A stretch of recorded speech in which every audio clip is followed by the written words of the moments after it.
I just hit that. Thank you. Welcome back to The Seven Deadly Sins. Anime Review, episode number 8. You're probably thinking, episode 8? Wait, usually lately you've been doing, whenever you do these things, you just do specials. This one, no, it's not a review of any of the chapters of manga. Yeah, surprisingly there wasn't a chapter released this week. And yes, I know this is the first video put up in a couple days. But I do have something to talk about here. This one I'm talking about the third OVA here of Frolic and the film for Seven Deadly Sins. The Seven Deadly Sins, Prison in the Sky. Both these two released last year. Yep.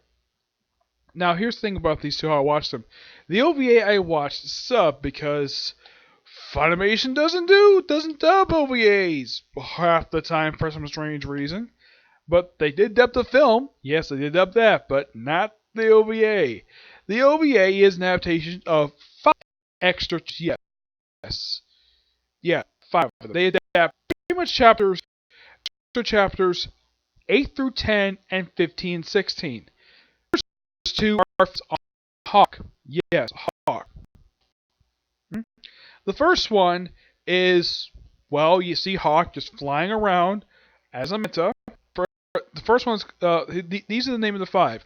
Fight the Great Captain of the Leftover Disposal. The second one is Hawk the Materialist. The third one is Naked Heart. The third one is Harlequin Haberum. And the last one is Deadly Sins Vacation. Yep. Now, the first one is just, well, basic Hawk flying around, eating some scraps along the way because he's a pig. And then, of course, How's response like, oh, wow, Manta. And he knocks him down. They fight. They also turn some food into like disgusting food anyways. And they fight for pretty much a whole day. And Hal's like, I'm tired. And then Hawk goes back to the boar hut and he comes back as a skinny pig. Yep, skinny pig. So Millis pokes fun of this by blowing him up in the air. Because he can. And then the next one, Hawk Materialist, is basically Hawk going to Merlin to get something. First he has a drug term, a human. Just a pig-like version of a human form for him. The other one's like, I want a sacred tool. And Merlin's like, okay. Takes out a tool and gives him a giant fork with a ribbon on it. And apparently the thing is supposed to heat you up. So he uses on Hauser. He pokes him and it does nothing to him but scratch his back. That's basically it. That's the two OVAs, those two Hawk ones. The other one, Naked Heart, is basically a focus on Gila and Second Princess Veronica. It starts with these two sparring with wooden swords, which ends with, well, kind of, we have Gula basically just hitting her in the side. This is, of course, well, during the current season, but wasn't aired as part of it for some reason. So, and then of course, well, Veronica back hitting her, he headbutts her, and then they decide to take a walk down a hallway, down some stairs, and it goes to a room in a basement, and it's an underground bath. So Veronica, from behind, strips Gula butt naked, and then kicks her in the water. Then she's like, why'd you do that for? Because they're both sweaty, we need a clean bath. And of course she's like, what, you go home like right after training? Well, my brother's with me when I get home. He's like, nah, don't worry about it, your brother's in the castle. Like, as of today, you are now my personal trainer. And of course, it's like, and she says one thing that she has over Gula is the fact she's, and this is something very common in anime that women love to talk about, their breast size. Yep, the fact that Veronica's got a bigger chest size than her, so how does Gula respond to that? Bop her in the head. Yep, that's how the OVA ends. That's how the short ends. Third one. Now, the next two are set before the events of the series. Harlequin Haberum, this is set, from what I can tell from this, because there's a mention about giants in here, it's like, you won't get along with it, despite the fact he actually is in love with a giant. This is set before he met Deanne. I would say probably about a few years before he met Deanne. In the past, I'd say this takes place roughly like a little over 500 years before the events of the series. Well, because Harlequin's about 1,300 years old, obviously. And so we have a race, yes, a race, Proceeds to pass the Harley runs the first one, and Harley Quinn, aka King, decides to race it himself, and, well, he wins. It's like ask for first. Basically, he has the forest, his sister, and his best friend. Everything. Yep. It's an okay little OVA. The last one is set, I would say, before, like, I would say I would say at least a little over 10 years for the events of the series, because they do mention that the whole thing of the 7 years being framed for the murder of the Grand Master, that's 10 years for the events of the series. So this is before that. So this is their vacation. This is taken from the 10th one. And everybody looks now. The only one who has the same outfit that she does in present day is Deanne. Everybody else has got completely different looks. One thing, Bond's got long hair. Escadar, yeah, I expressed him Escadar. That's to pronounce his name in dub. He actually looks pretty much most the same, except he doesn't have a mustache. Merlin, well, she wears an outfit that completely covers her whole body, head to toe, like she's her apprentice, dresses the same way her former apprentice does. Let's see. King looks most the same anyways. The sin of lust is just in his armor because that's how they remember him. So basically, they decided to go to the beach. Yep, first time in the series, they actually go to the beach. And here's the thing: you have Escadar and Bond wearing speedos because why not? You have Deanne wearing a regular two-piece swimsuit, and you have Merlin look like she's almost completely naked. Though she's wearing an aqua dress that just goes to wrap around her breast and her like lower region. I'm not gonna say.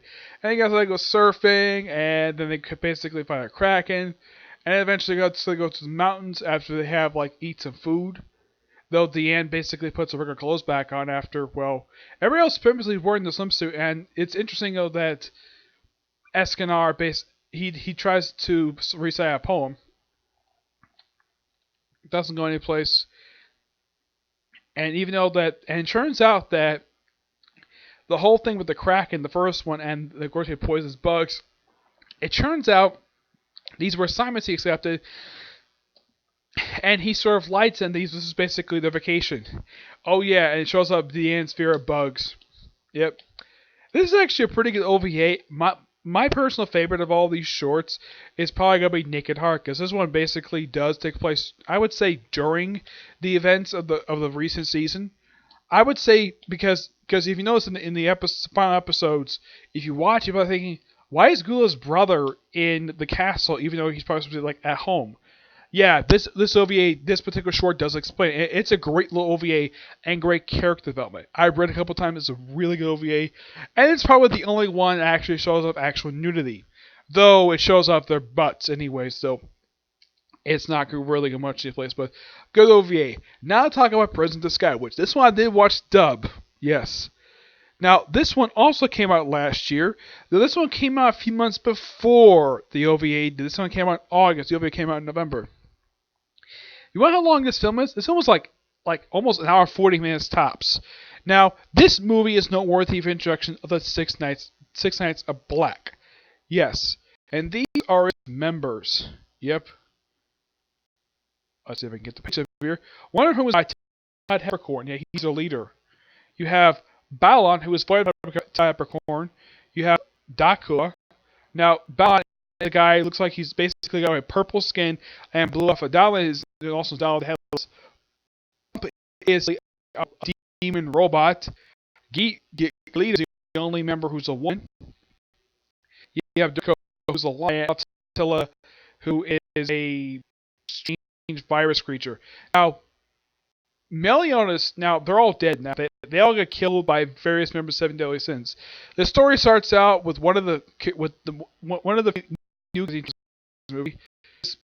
Stealth, I think his name is. Of course, they do the whole thing of all the episodes begin with. How should I put this? It was but it's like a little bit of the Holy War, and this one's basically from their perspective. Now, the people who basically are here are known as Celestials, and they're descendants of the goddesses. Somehow. It's not to explain. Yep. And the new character introduced in here looks exactly like Meliodas, and they even show these two together later in the movie. Except he's actually taller than Meliodas by about a couple inches.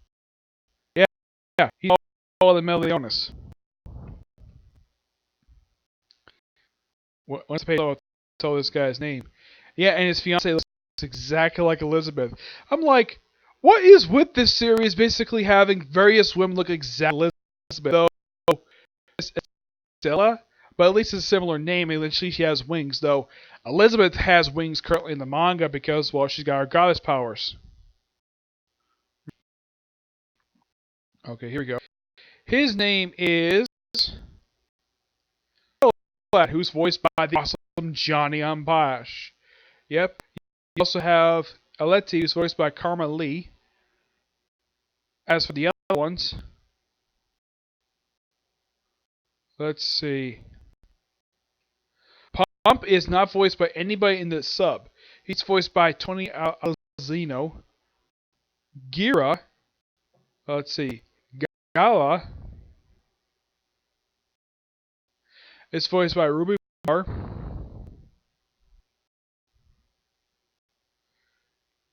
Doc is by Joe Archer, who also does the voice of the King of Leaves.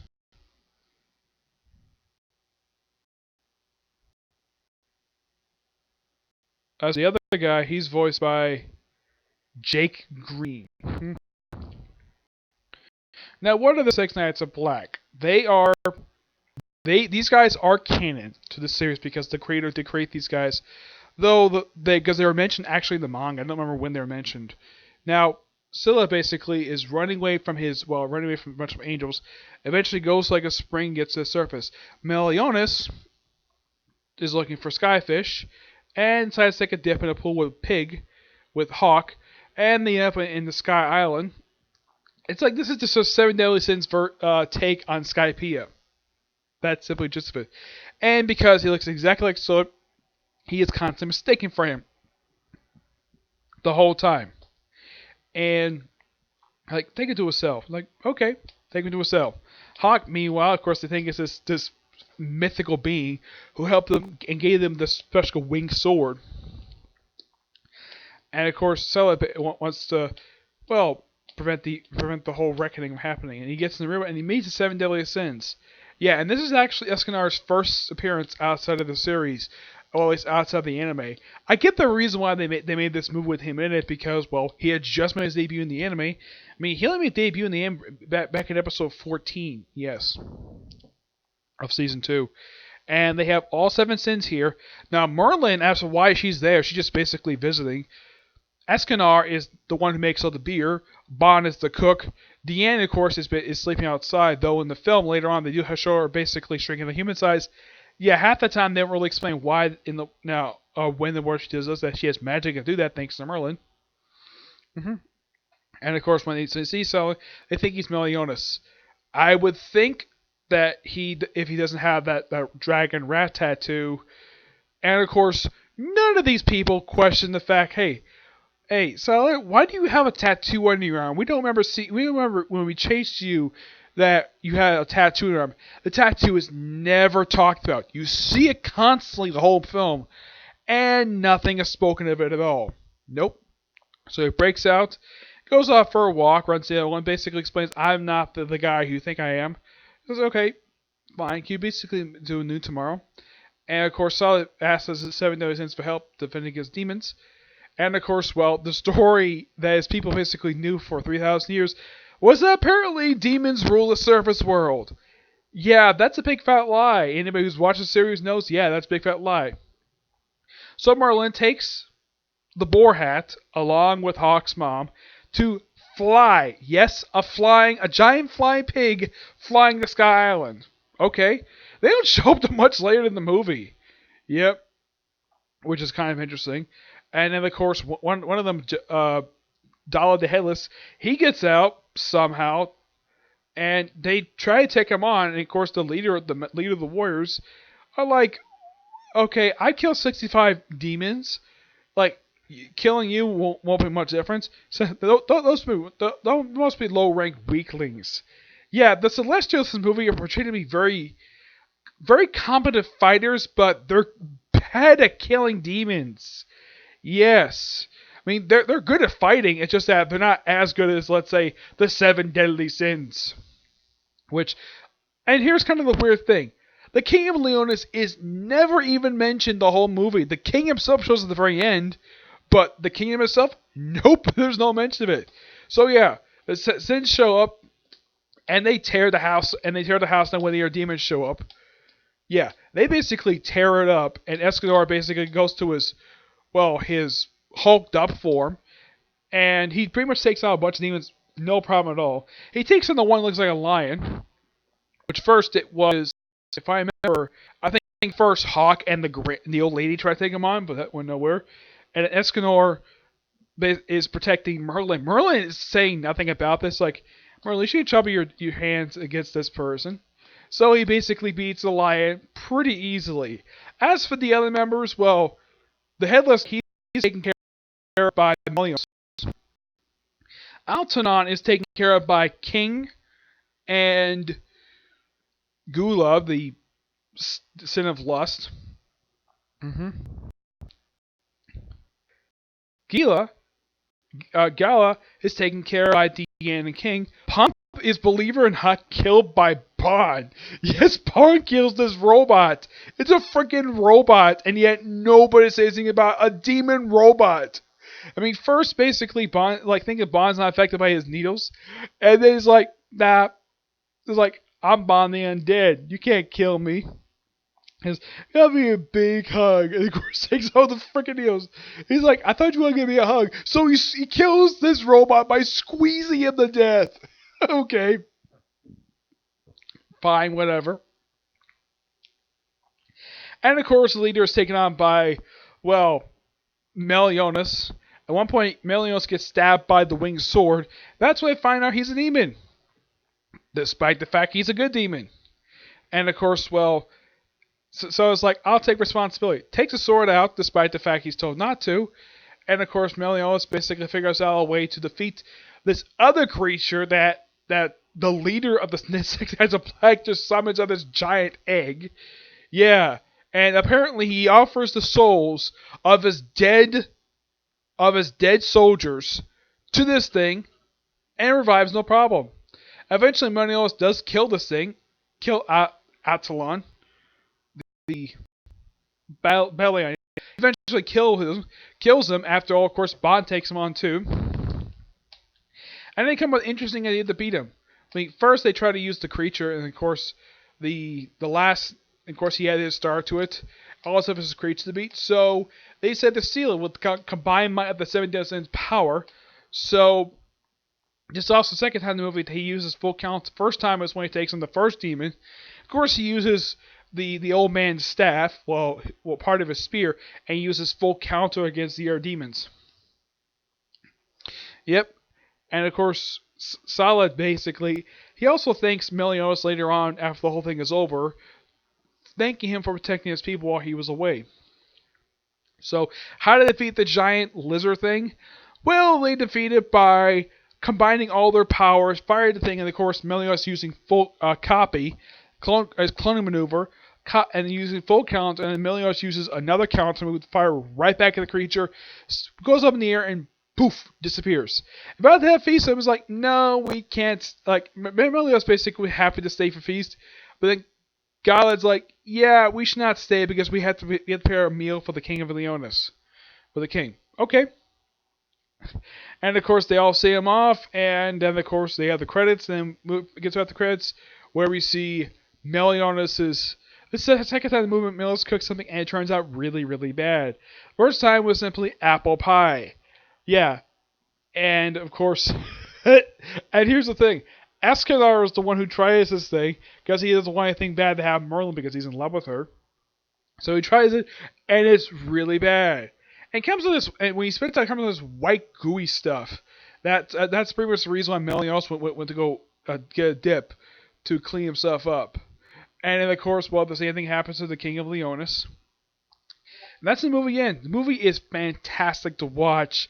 I kind of wish they'd do another one, but this one only came out just last. I keep hoping to do another one, but Who knows? But this film is fantastic, and not surprisingly, and of course, there's mentioned frequently in this whole movie of the Ten Commandments. Of course, they don't mention to Solid the Ten Commandments have been freed already. That's when the heck this film takes place. No idea. It's implied it could take place after season 2. If that was the case, why isn't Elaine mentioned in this particular movie? Yeah, he's not even mentioned at all, despite the fact she just got resurrected. I mean, you could say it's definitely after the events of season 2. It's possible because it's next thing production wise, but there's nothing it says about it. I mean, the Ten Commandments are not even mentioned at all.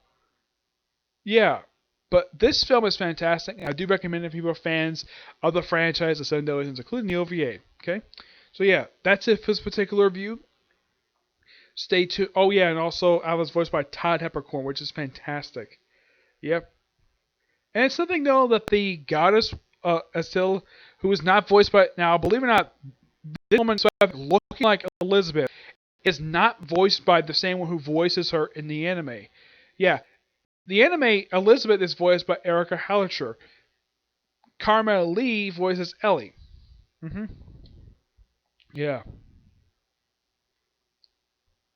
but this overall is a really fantastic movie. Okay, so yeah, that's it for this particular review. Stay tuned to my comic corner. What to do next? I do also have another comic corner plan and a review of the newest chapter of My Hero Academia. Okay, but this next view. Bye.